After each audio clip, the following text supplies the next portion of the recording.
My biggest takeaway from the book is how women perceive love. You know, it's simple things like me leaving something on the table, even though she asked me to pick it up several times, is a sign of not loving her. And I didn't quite understand that, 'cause I thought, well, man, she's just being petty. But in all actuality, she viewed that as a sign of me not loving her. And also, one of the other biggest thing, actually I should probably say the biggest thing I took from the book, is that when I feel like she's being disrespectful towards me, because a lot of times her tone in the voice, the way she delivers stuff could really irk me, you know. But from reading the book, I learned that, well, she's just trying to express that she's not feeling love. And in order for me to get the respect that I desire, I had to show her the love that she desires. So to answer your question, is when I feel like she's being disrespectful, is her real intention is she just need love, and she's crying for that. So, well, first off, the book is awesome. It kind of changes your perception of a lot of things that you may have learned. Like one of the biggest things I think we say is to do unto others as you want them to do unto you. Well, the book kind of turns your mind to something, because I think for a woman, we do to our husbands what we want them to do to us instead of doing what they actually need.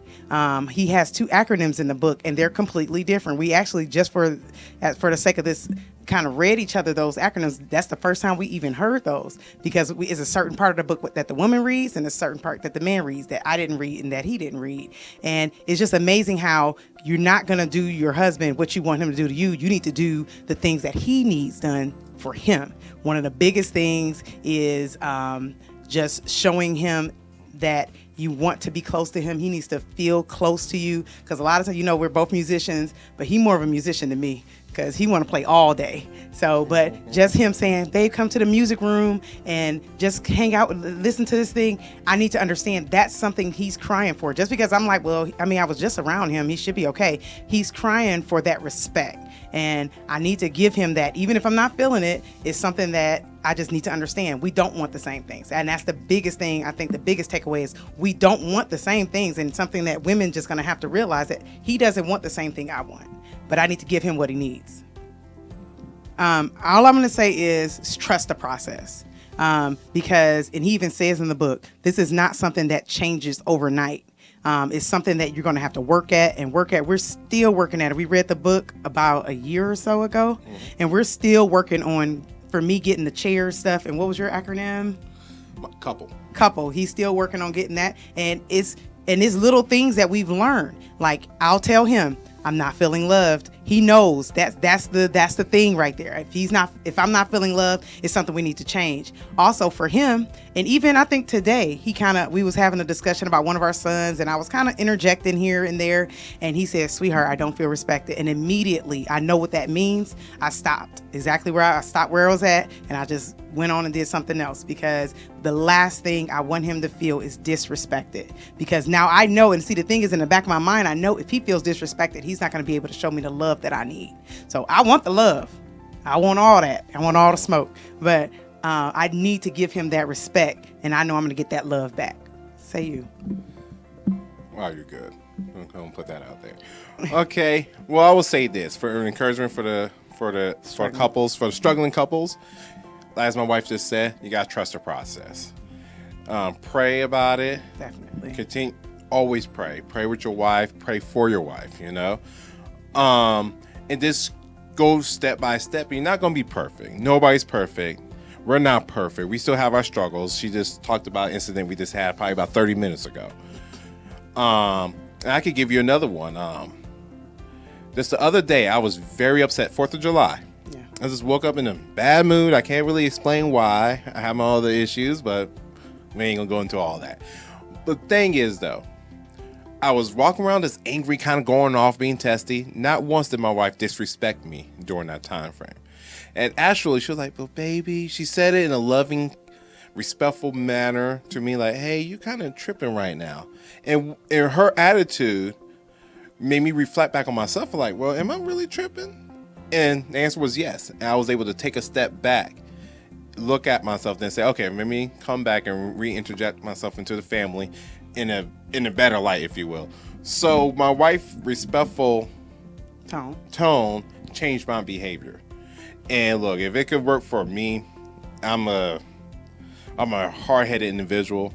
It could work for anybody. And I think you just pray about it and just keep going for it. Don't quit. Don't quit. Don't quit. Just keep going, and I promise you it'll work for you. Definitely. Pastor's teachings have been so good. I love how he takes the time.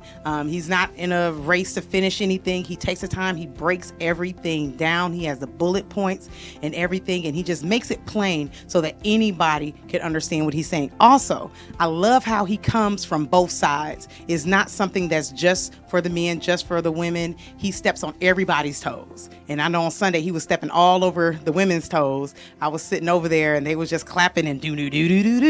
And I know I'm waiting for their toes now, but our toes are definitely stepped on. But I know that he's going to present it in a balanced way, and the book just enhances everything he says, and it just takes what he says and just makes it even more plain, even more clear to us what needs to be done in order for us to have a successful marriage, sweetheart.